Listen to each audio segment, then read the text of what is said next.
Clint Eastwood's life began during the hardships of the Great Depression, a time that taught him resilience, independence, and the value of quiet strength. Raised in California after being born in San Francisco, he learned early that success required patience and effort rather than shortcuts. Before Hollywood entered his world, Eastwood showed interest in athletics and art, never imagining that film would define his future. His service in the U.S. Army added another layer of discipline and responsibility that stayed with him for life. These early years built the foundation for the man audiences would later see on screen: calm, controlled, and self-reliant. Eastwood's background did not promise stardom, but it created character. The values he developed as a young man became part of his screen identity and personal philosophy, guiding his long journey through an industry known for constant change and uncertainty. 2. The Western Hero Emerges, 147 words. Eastwood's rise to fame began not in Hollywood but in Europe with the spaghetti westerns that reshaped the genre.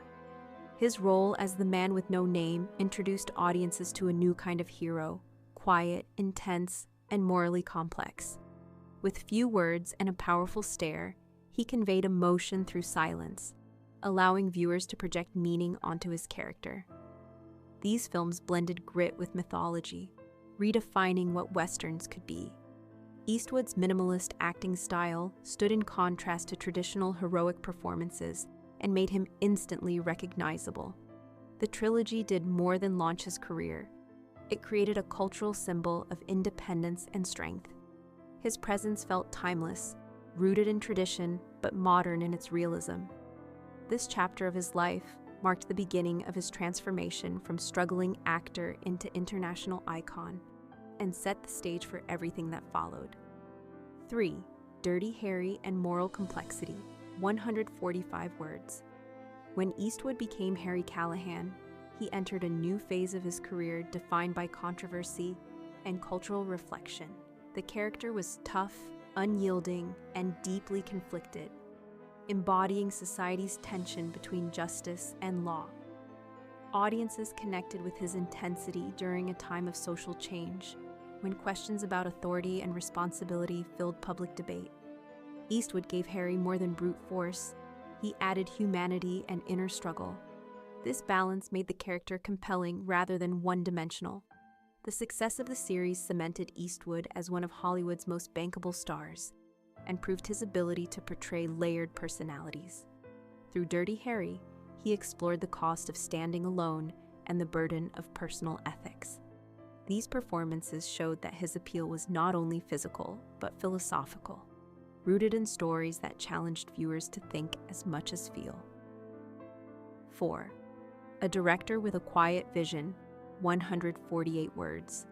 Eastwood's talents expanded behind the camera when he began directing films that reflected his belief in simple, honest storytelling. His directorial debut revealed an instinct for pacing and emotional depth that surprised critics. Over the years, he created films that explored redemption, aging, courage, and personal responsibility.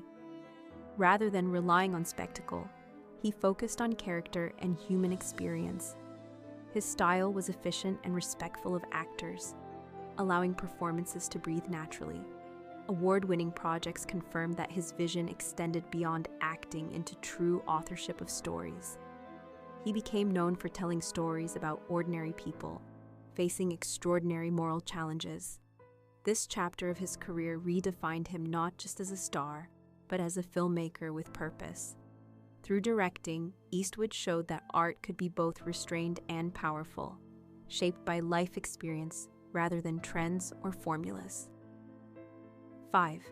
Leadership Beyond Hollywood, 145 words. Outside of film, Eastwood demonstrated his sense of responsibility through civic service when he became mayor of Carmel by the Sea. This role reflected his practical mindset and desire to improve his community, rather than simply enjoy celebrity. He approached leadership the same way he approached filmmaking, directly, efficiently, and with focus on results. His time in public service showed another side of his character, one grounded in real-world concerns. Eastwood's ability to balance art with duty reinforced his reputation as someone who valued action over words. These experiences deepened his understanding of human nature and authority, themes that later appeared in his films. Whether on screen or in city government, he remained consistent in his belief that leadership required accountability and empathy. This blend of artist and citizen made his legacy broader than entertainment alone, giving him respect beyond Hollywood circles.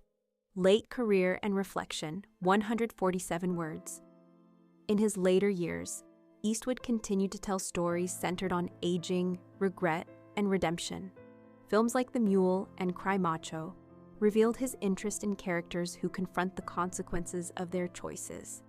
These roles carried emotional weight because they mirrored his own stage of life.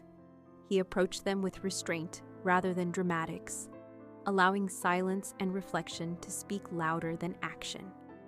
Even when critics were divided, audiences recognized his commitment to human stories. Eastwood proved that creativity does not fade with age, it deepens. His later films felt like conversations with time itself, asking what remains when strength softens and memory grows heavier. This phase of his career showed a man unafraid to look inward and share vulnerability with viewers.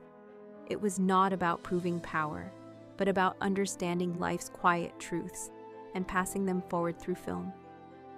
7. Meeting James Garner as a peer, 145 words. Among the many relationships in Eastwood's long career, his connection with James Garner stood out for its balance of admiration and professional respect. Both men came from humble beginnings and built reputations on authenticity rather than showmanship. Garner was known for his warmth, humor, and natural charm, qualities that contrasted yet complemented Eastwood's calm intensity. Their paths crossed in Hollywood's golden era of television and film, where competition and collaboration often overlapped. Eastwood later reflected that Garner had a rare ability to make audiences feel at ease, turning every role into something personal. They were not identical in style, but they shared a commitment to truth in performance. This mutual understanding created a bond rooted in craft, rather than ego. Their relationship represented two different approaches to stardom, united by respect and shared experience in a demanding industry. 8. Professional tension and growth, 148 words. Eastwood acknowledged that no meaningful partnership is without challenge, and his relationship with Garner was no exception. At times, they disagreed creatively, pushing one another to deliver stronger performances. Eastwood later described this tension as healthy rather than harmful, explaining that it sharpened their work. Garner's instinctive reading of scenes and quick thinking impressed him deeply. These moments of creative friction were part of what made their collaborations memorable. Instead of rivalry, their differences became fuel for growth. Eastwood admired Garner's ability to combine intelligence with approachability, a skill few actors possessed. Their interactions reflected the reality of Hollywood friendships, part competition, part camaraderie. What remained constant was trust in each other's professionalism. Through these shared experiences, Eastwood learned that great acting often comes from challenge, and that respect grows strongest when tested by creative disagreement rather than comfort. 9. Friendship beyond the screen, 145 words. Beyond their work, Eastwood remembered Garner as a loyal and generous friend. He often spoke of Garner's humor and kindness, qualities that made him dependable in an unpredictable industry.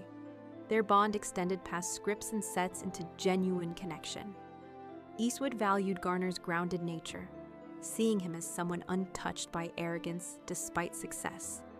This personal respect deepened with time, especially as both men aged and reflected on their careers. Eastwood believed that Garner's true legacy was not only his performances, but his character. In a profession often defined by illusion, Garner remained sincere. Their friendship reminded Eastwood that lasting impact comes from how one treats others, not just how one performs. This understanding shaped Eastwood's later reflections, turning memory into gratitude rather than nostalgia.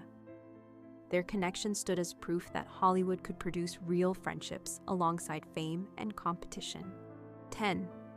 The Truth at Last, Respect and Legacy, 150 words.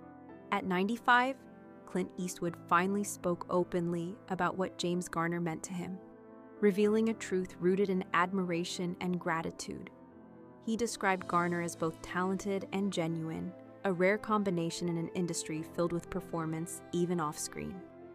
Eastwood's reflections were not dramatic confessions, but quiet acknowledgments of a friendship that shaped him. He recognized that their story was not about rivalry, but about mutual growth and understanding.